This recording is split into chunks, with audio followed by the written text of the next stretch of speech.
जैसा कि हम सब जानते हैं कि मुद्रा राक्षस एक ऐसा नाटक है जिसके कारण विशाख दत्त आज इतनी प्रसिद्धि को प्राप्त हैं।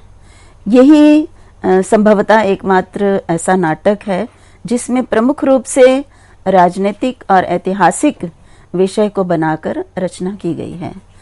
इसके प्रथम अंक पर हमारे व्याख्यान चल रहे हैं और इन व्याख्यानों में मेरा प्रयोजन केवल मात्र आपको पद्यों का अनुवाद और उनकी व्याख्या करवाना ही नहीं है।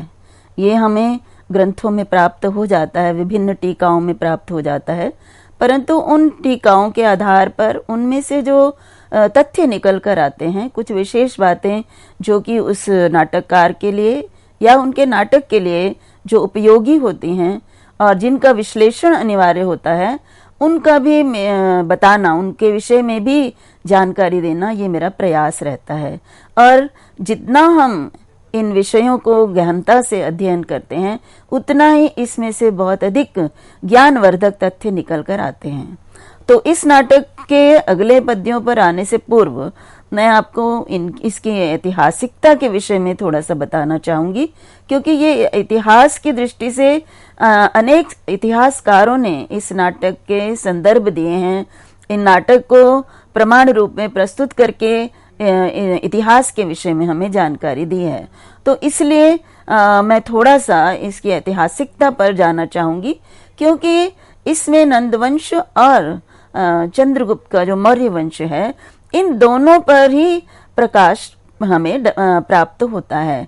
क्योंकि चाणक्य, जो कि एक बहुत ही प्रसिद्ध पात्र है इतिहास की दृष्टि से देखा जाए, राजनीति की दृष्टि से देखा जाए, और चंद्रगुप्त मौर्य जो है मौर्य सम्राट का, मौर्य साम्राज्य का जो है सबसे पहला जो है संस्थापक राजा हुए हैं। तो इसलिए इनके विषय में थोड़ी सी जानकारी मैं आपको, पूरा इतिहास की कक्षा नहीं होगी यहाँ पे, केवल मात्र मैं थोड़ा आपको ये बताना चाहूंगी कि ये जो नाटक है इसकी पृष्ठभूमि में क्या था। तो यहाँ पे देखिए, यदि इतिहास की दृष्टि से देखा जाए तो नंदवंश, जिसके विषय में चाणक्य ने अपने मुद्रा राक्षस में चाणक्य के द्वारा कवि ने बताया है कि नंदवंश का विनाश करके ही चंद्रगुप्त को राजा बनाया गया। इसके पीछे भी अनेक बातें हैं कि नंदवंश शिशुनाग वंश जो इससे पहले था, 412 ईस्वी पूर्व से 344 ईस्वी पूर्व शिशुनाग वंश था, और उसमें उसके बाद शिशुनाग वंश में कला अशोक 383 ईस्वी पूर्व में हुए, इसी शिशुनाग वंश में, और फिर नंदीवर्धन हुए। उसके बाद नंदवंश का आरंभ होता है, और महापद्मनंद जो नंदवंश के सबसे पहले संस्थापक हुए हैं, और उनका जो काल है वो 344 ईस्वी पूर्व से 322 ईस्वी पूर्व तक है। और इन्हीं को अग्रसेन, उग्रसेन, और पुराणों में इसको क्षत्रांतक भी कहा गया है। तो इस विषय पर यदि हम इनके क्षत्रांतक होने की बात करें तो यही नंदवंश सबसे पहला था, जिसमें कि अन्य जो ब्राह्मण क्षत्रिय जो हैं उनसे भिन्न जो है जाति के जो हैं वो राजा बने थे। और वो महापद्मनंद के बारे में ये कहा जाता है कि वो नापिक परिवार से थे, नापिक अर्थात नाई के परिवार से थे। तो महापद्मनंद है, चंद्रगुप्त मौर्य है। तो यहाँ पर जब हम नाटक पढ़ते हैं तो नाटक में अनेक स्थलों पर चाणक्य चंद्रगुप्त को मौर्य का तात्पर्य है कि मुरा नामक दासी से उत्पन्न था, और दूसरा उसको वृषल कहकर बहुत बार पुकारते हैं, और वृषल शब्द का अर्थ ही अपने आप में जो है शूद्र जाति का है। तो ऐसी मान्यता है कि चंद्रगुप्त भी महापद्मनंद के ही संतान थे। महापद्मनंद के अपने 9 पुत्र थे, और उसके बाद 10वां जो है ये चंद्रगुप्त था, जो कि उनकी दासी, मुरा नाम की दासी से उत्पन्न हुए थे। तो यहाँ पर इसीलिए नाटक में चाणक्य ने जो योजना बनाई थी वो इसी को लक्ष्य रख के बनाई थी कि क्योंकि चंद्रगुप्त भी नंदवंश का ही है, इसलिए जब चाणक्य राक्षस को मलय केतु से उनका अलग करवाकर जब उसके जो है दिमाग में ये डाला जाए कि चंद्रगुप्त का ही ये वंशज है, चंद्रगुप्त का वंशज क्या, चंद्रगुप्त का ये काल का ही ये मंत्री है, और उसका चंद्रगुप्त के साथ जो है वो उसकी संधि हो सकती है, तो चंद्रगुप्त और चाणक्य जो हैं ये राक्षस को वश में करने में सफल हो जाते हैं। तो इस प्रकार से ये जो ऐतिहासिक घटना है जिसमें कि नंद वंश के ही ये जो है एक वंशज हैं, ऐसा भी है, यहाँ पर ये भी है। और एक जगह इतिहास में ये भी घटना आती है कि ये जो है किसी ब्राह्मण के परिवार में उत्पन्न हुए थे और उनको उठा के ले गए थे। फिर उसके बाद में इसको स्वीकार नहीं किया गया और ये जो है नंद वंश का विनाश करने के लिए, अब नंद वंश में जो अंतिम राजा थे उन राजा का जो नाम है धनानंद, क्योंकि 9 के 9 पहले महापद्मनंद हुए, उसके बाद जो है दूसरे राजा हुए, तो जो अंतिम राजा थे वो धनानंद थे। और धनानंद जो है उसके साथ युद्ध किया चंद्रगुप्त ने उसको परास्त करने के लिए, परंतु वो पहली बार में सफल नहीं हुए। और उसके बाद फिर चाणक्य को लगा कि इसकी सहायता से नंद वंश का विनाश किया जा सकता है धनानंद को हराकर। और उनमें चंद्रगुप्त में चाणक्य को वो गुण दिखाई दिए जो कि एक राजा में होने चाहिए थे, इसलिए वो तक्षशिला ले गए, उनको उन्होंने दीक्षा दी और उसके बाद उनको सहायता की चंद्रगुप्त को युद्ध करने में अन्य राजाओं को मिलाकर। और इस प्रकार से चंद्रगुप्त धनानंद को हराने में, परास्त करने में, राज्य को प्राप्त करने में चाणक्य की सहायता से सफल हुए। और इस प्रकार से चंद्रगुप्त मौर्य जो है वो मौर्य साम्राज्य के सबसे पहले संस्थापक हैं। तो ये ऐतिहासिक जो है जानकारी है, इसी को आधार मानकर मुद्रा राक्षस नाटक की रचना की गई। और ये रचना उसके बाद हुई है जब नंदों का अत्याचार बढ़ चुका था। नंद जो है वो राजा, वो जनता के साथ जो है अच्छा व्यवहार नहीं करते थे।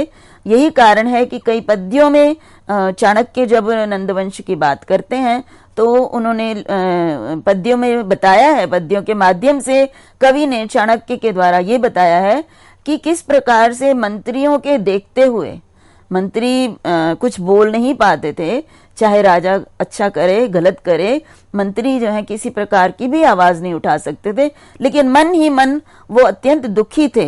और यही कारण है कि जब चाणक्य का अपमान किया गया, अब यहाँ भी कुछ लोगों का ये कहना है कि चाणक्य का अपमान इसलिए किया गया कि चाणक्य ब्राह्मण थे और ब्राह्मण सभा में आ गए तो उनको अपमानित करके उन्होंने निकाल दिया। और कुछ का ये भी मानना है कि उन्हें उचित आसन नहीं दिया, इसलिए चाणक्य जो है वो क्रोधित हो गए और उन्होंने सभा को छोड़ दिया। तो इस प्रकार से इससे ये बात विशेष रूप से स्पष्ट होती है कि नंदों के राज्य में प्रजा प्रसन्न नहीं थी। और दूसरी बात यह है कि यद्यपि नंदों ने बलपूर्वक बहुत अपने राज्य को विस्तृत कर लिया था, बहुत फैला लिया था, परंतु वो जनहित के लिए नहीं था। और चाणक्य के व्यक्तित्व के बारे में यदि हम कहें तो चाणक्य केवल और केवल प्रजा के ही कल्याण के लिए ही सोचता था, और प्रजा कल्याण के लिए सोचते हुए ही उन्होंने चंद्रगुप्त को राजा बनाने की बात अपने मस्तिष्क में लाई।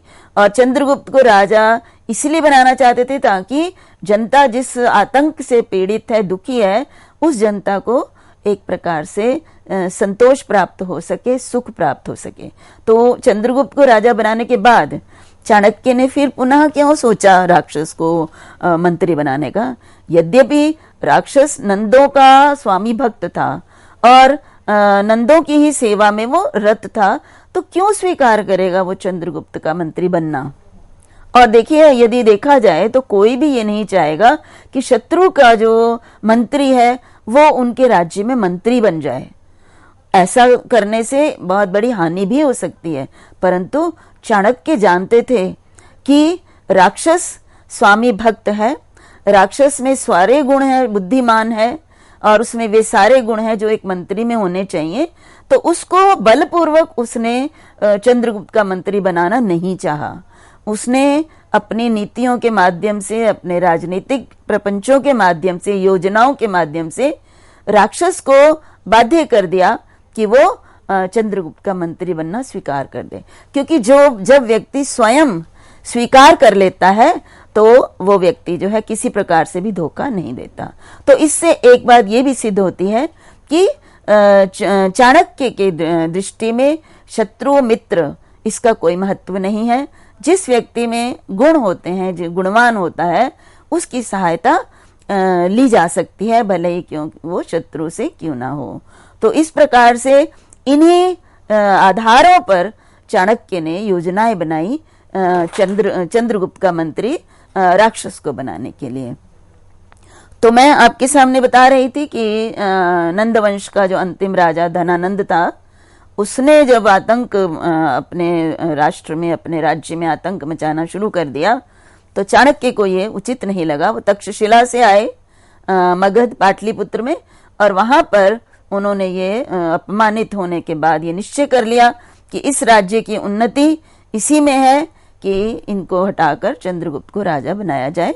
और फिर 322 के बाद मौर्य वंश की स्थापना हुई, और उसमें सबसे पहले जो राजा थे वो चंद्रगुप्त मौर्य थे, जिन्होंने 322 ईस्वी पूर्व से 298 ईस्वी पूर्व तक राज्य किया। उसके बाद उनके पुत्र बिंदुसार 298 ईसा पूर्व से 272 ईसा पूर्व तक उन्होंने राज्य किया। और अशोक, सम्राट अशोक के विषय में तो सभी जानते हैं कि किस प्रकार से उन्होंने अपने राज्य को इतना विस्तारित कर लिया था, परंतु उसके बाद जब कलिंग को परास्त करने के लिए युद्ध किया, तो युद्ध में जिस प्रकार से हिंसा हुई, उस हिंसा को देखकर उनका जो हृदय है वो परिवर्तन हो गया, और उन्होंने ये निश्चय कर लिया कि इसके बाद कभी युद्ध नहीं करेंगे। तो अशोक का जो राज्य है, और इन चंद्रगुप्त मौर्य, बिंदुसार, अशोक के राज्य में प्रजा भी सुखी थी, और राज्य ने भी बहुत अधिक समृद्धि प्राप्त कर ली थी। तो ये सारे नाम है। अशोक के बाद फिर दशरथ मौर्य, फिर संप्रति, फिर शालिश्रिक, उसके बाद देववर्मन, शतधन्वन मौर्य, और अंतिम जो राजा थे मौर्य वंश के, वो बृहद्रथ मौर्य हुए। तो इसलिए भी थोड़ा सा मौर्य वंश के बारे में जानना सभी पाठकों को आवश्यक हो जाता है, क्योंकि सारा का सारा नाटक नंदवंश और मौर्य वंश पर ही आधारित है। इसके बाद में आपके सामने ये अगला पद्य जो है, पद्य संख्या 12। यद्यपि इस पद्य के विषय में मैंने इसका हिंदी आपको अर्थ शब्दों का और इसकी व्याख्या आपके सामने पूर्व व्याख्यान में प्रस्तुत की थी, परंतु समय का अभाव होने के कारण मैं इसकी जो व्याकरण संबंधी जो टिप्पणियां हैं वो आपके सामने प्रस्तुत नहीं कर पाई। इसलिए आज मैं इस पद्य की जो पदों पर टिप्पणियां हैं उनके विषय में आपसे बात करूंगी। देखिए, कोई भी साहित्य जब अध्ययन किया जाता है तो उस साहित्य के पद किस प्रकार से बनते हैं, तभी हम उनका अर्थ ज्ञात कर सकते हैं। तो इसीलिए मेरा ये प्रयास रहता है कि पाणिनि के सूत्रों को उद्धृत करते हुए ये स्पष्ट करूं कि किस प्रकार से ये शब्द जो हैं यहाँ पे बने हैं, इसमें धातु कौन सी है, इनमें प्रत्यय कौन से हैं, संधि किस प्रकार से हुई है। इससे न केवल हमें व्याकरण का ज्ञान हो जाता है, साथ ही साथ हमें जो ये साहित्य हम पढ़ रहे हैं उसमें जो प्रयुक्त पद हैं उनके अर्थों को हमें जानने में सरलता होती है। हमें रटना नहीं, याद नहीं करना पड़ता कि इस शब्द का अर्थ यहाँ पे क्या होगा। तो ये पद्य आपके सम्मुख है। अब इस पद्य से संबंधित जो पद हैं उनके विषय में मैं आपके सामने प्रस्तुत कर रही हूँ। इसमें सबसे पहला जो पद है वो है शोचंतो, और मैं साथ साथ हिंदी अर्थ भी स्मरण करवा देती हूँ आपको। शोचंता में जो है शोक करते हुए, तो ये शोक करते हुए में धातु कौन सी है, शुच धातु, और क्षत्रिय प्रत्यय का यहाँ पर प्रयोग है। और क्षत्रिय प्रत्यय ता हुआ के अर्थ में प्रयुक्त होता है, और प्रथमा विभक्ति बहुवचन में ये प्रयोग है। और उसके बाद जो रू है उसको ऊ हो गया है, क्योंकि आगे जो है वो वर्ण होने के कारण। उसके बाद देखिए अवनत ही, अवनत, अब उन्नत और अवनत, उन्नत का अवनत होता है, उन्नति का अवनति होता है, विपरीतार्थक। तो ये अवनत शब्द का अर्थ क्या है? अवनत मीन्स नीचे की ओर झुकना, तो अवनत मीन्स झुके हुए। तो इसमें अव पूर्वक नम धातु है, और नम धातु से यहाँ पर त प्रत्यय होता है, तब हमारा बनता है अवनत। तो अवश्य यहाँ पर प्रश्न उठता है कि नम धातु में म कहाँ गया? तो यहाँ पर पाणिनि का सूत्र है, अनुदात्तोपदेश वनति तनोत्यादिना अनुनासिक लोपो झलिंगिति। अब यहाँ पे कहा कि जो धातुएं उपदेश अवस्था में अनुदात्त होती हैं और अन्य भी हैं, परंतु हमारा जो प्रयोजन यहाँ पर है, क्योंकि विस्तार पूर्वक यदि सूत्र की व्याख्या करना आरंभ कर दिया जाए तो छात्रों के लिए समझना कठिन हो जाता है, तो इसमें मैं प्रमुख रूप से यहाँ पर उस सूत्र का कौन सा भाग प्रयुक्त हो रहा है उस दृष्टि से मैं आपको यहाँ पे बता रही हूँ कि नम धातु अनुदात्तोपदेश है और इसके परे जो त प्रत्यय है ये कित है, क्त, और इसका रहता केवल मात्र त ही शेष है और झल प्रत्याहार के वर्ण त से आरंभ हो रहा है। तो झल प्रत्याहार के वर्ण त से आरंभ होने वाला कित प्रत्यय परे है, इसलिए यहाँ पर जो नम का जो अनुनासिक है उसका लोप हो जाता है, तो म का लोप होकर नत बनता है, तो अवनत बन जाता है और तृतीया विभक्ति बहुवचन में अवनत ही रूप बनता है। उसके बाद देखिए नराधिप भयात। अब नराधिप नराणाम अधिपः, नराधिप राजा को कहते हैं और राजा मनुष्यों का, जनता का जो स्वामी होता है उसे राजा ही कहते हैं।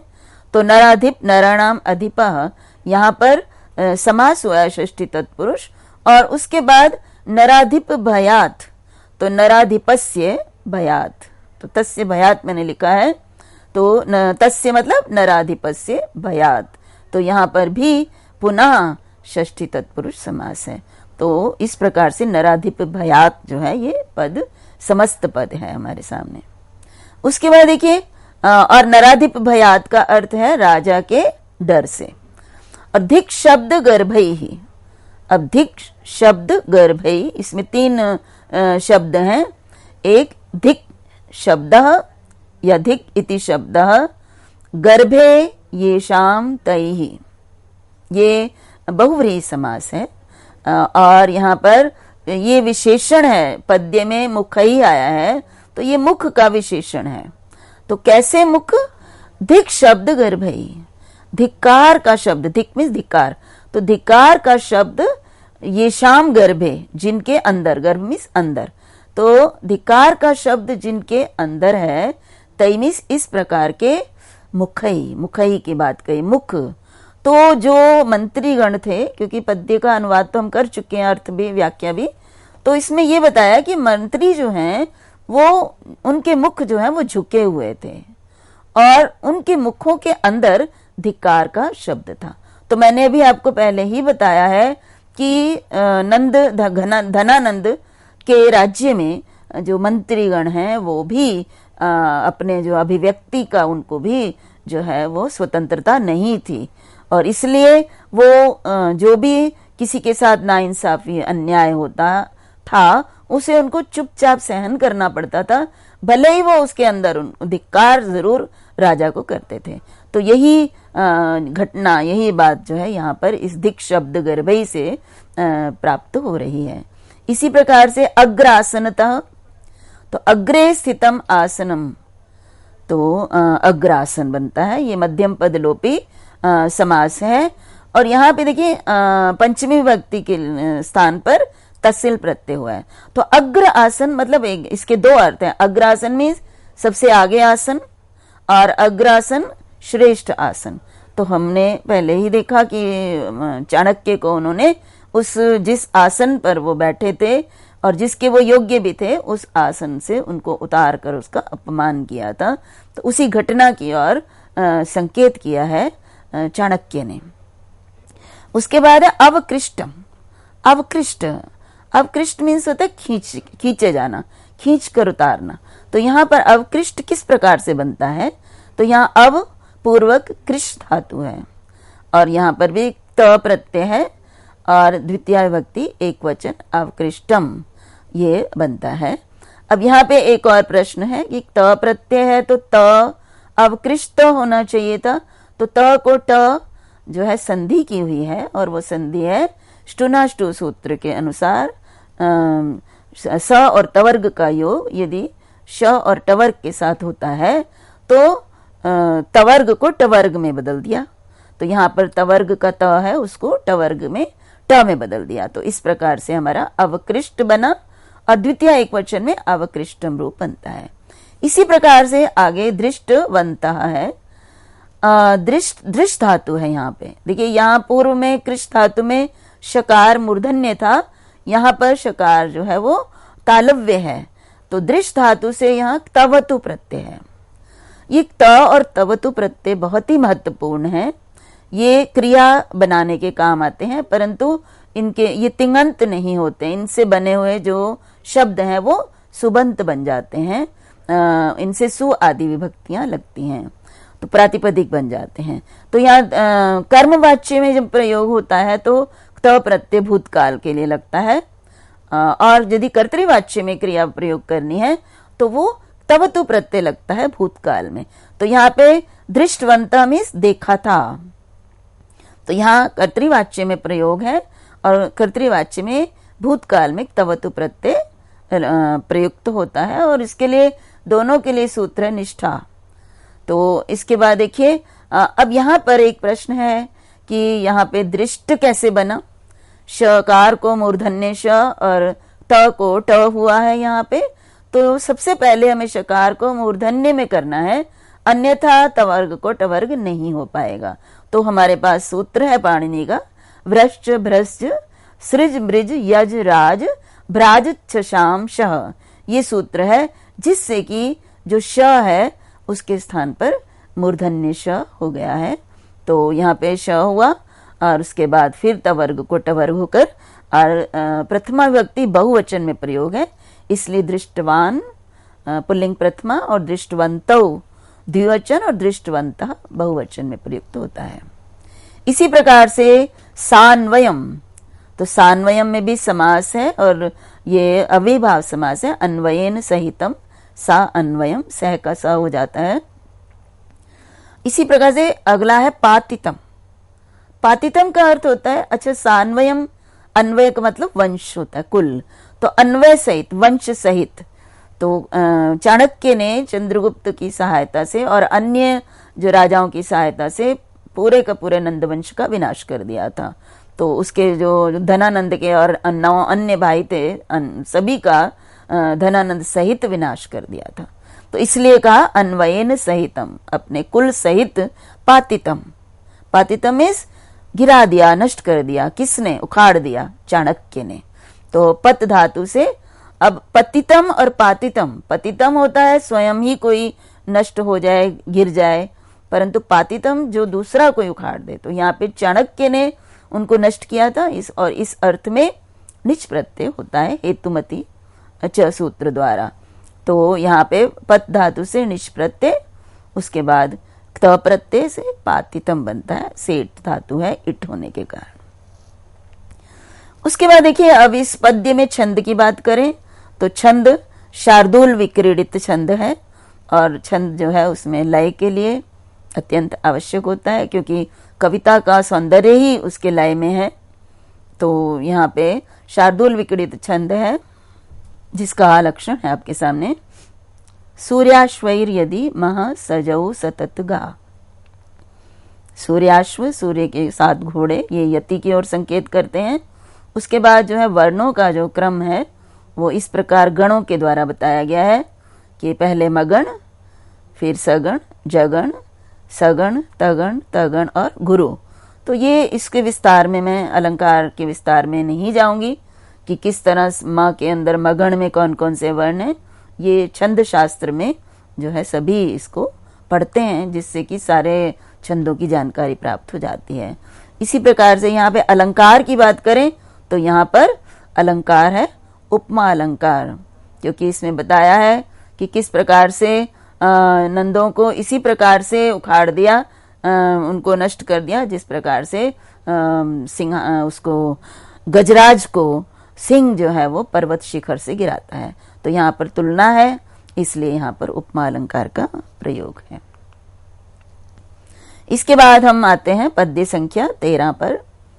तो पद्य संख्या 13 में चाणक्य हमें अब आगे ये बताते हैं कि मेरी प्रतिज्ञा तो पूरी हो चुकी। पूर्व पद्य में उन्होंने बताया कि मैंने जो प्रतिज्ञा की थी नंदों का विनाश करके चंद्रगुप्त को राजा बनाना, वो मेरी प्रतिज्ञा पूरी हो चुकी है, इसलिए मेरा कोई स्वार्थ इसमें नहीं है। परंतु फिर भी मैंने अभी शस्त्र धारण किया हुआ है, अर्थात अभी मैं चंद्रगुप्त के मंत्री के रूप में कार्य कर रहा हूँ। शस्त्र धारण किया जाता था जब मंत्री बनते थे, तो मैं अभी उसका मंत्री बना हुआ हूँ। तो यहाँ पर अपना जो मेरा कार्य हो चुका है उसके विषय में चाणक्य अब अगले पद्य में बताता है। तो यहाँ पे देखिए चाणक्य के व्यक्तित्व के बारे में हमें पता चलता है कि चाणक्य को अपने लिए कुछ भी नहीं चाहिए, उसे केवल मात्र जन कल्याण, राष्ट्रहित की बात सोचनी है। यद्यपि इसको जो अपमान किया गया था वो तो एक मान लीजिए बहाना ही था। उस अपमान को सामने रख के वो चाहते थे कि इस पृथ्वी से जो दुराचार हैं जो है वो समाप्त हो जाए। तो उन्होंने इसको समाप्त करने के लिए जो है उनका नाश किया, और नाश करने के बाद भी वो ये चाहते हैं कि चंद्रगुप्त का राज्य किसी प्रकार से स्थिर हो जाए, वो सम्राट बन जाए, जन कल्याण में उसको अनुभव प्राप्त हो जाए और वो एक अच्छा राजा और अच्छा राज्य बन जाए उसका। तो इसलिए उसने इस मंत्री पद को अभी स्वीकार किया गया, अन्यथा उसका अपना कोई स्वार्थ नहीं है। तो उसका क्या कार्य हो चुका है, प्रतिज्ञा भार पूरा हो चुका है, उसी को आगे जो हम श्लोक करेंगे उसमें उसने बताया है। तो जो अग्रिम श्लोक है उसमें उसका आपके सामने है, वो मैं श्लोक आपके सामने पढ़ती हूँ। वो है समुत्खाता नंदा नव हृदय शल्या इव भुवा, कृता मौर्ये लक्ष्मी सरसी नलिनीव स्थिरपदा, द्वयोः सारम तुल्यम द्वितयम अभियुक्तेन मनसा, फलम कोप प्रीत्योर द्विषति च विभक्तम सुहृदि च। बहुत ही सुंदर शब्दों में चाणक्य ने बताया कि मेरी प्रतिज्ञा क्या थी और मैं क्या चाहता था, और वो मैंने अपना पूरा कर दिया। तो वो बताते हैं कि मैंने क्या किया है।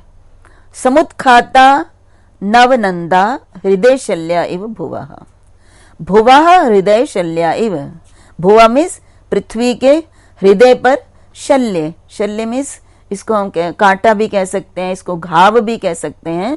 तो पृथ्वी के हृदय पर घाव के समान या कांटे के समान नवनंदा, 9 नंदों को समुत्खाता उखाड़ दिया है। देखिए यही इतिहास में भी कहा गया, ऐतिहासिक आधार पर भी यही है कि नंद जो है वो पृथ्वी के जो है पृथ्वी पर भार के समान थे, क्योंकि प्रजा उनसे खुश नहीं थी। इसलिए जिस प्रकार से किसी के हृदय पर लगा हुआ शल्य, घाव या कुछ चुभ गया हो तो उसको निकालने से जिस प्रकार से संतुष्टि होती है, उसी प्रकार से मैंने भी इन 9 के 9 नंदों को उखाड़कर इस पृथ्वी के रहने वाले लोगों को शांति और संतोष प्रदान किया है। ये इस प्रथम पंक्ति के द्वारा बताया गया है। और उसके बाद कहा कृता मौर्य लक्ष्मी सरसी नलिनी इव स्थिर पदा। तो सरोवर में कमलिनी के समान मौर्य, मौर्य चंद्रगुप्त के लिए आया है, मौर्य में लक्ष्मी को स्थिर पदों वाली कर दिया है। तो जो है इसके बाद जो इसका अगले पंक्तियां हैं ये मैं आपके सामने अपने अगले व्याख्यान में प्रस्तुत करूंगी, और अगले व्याख्यान में मैं इसकी व्याख्या भी आपके सामने प्रस्तुत करूंगी। धन्यवाद।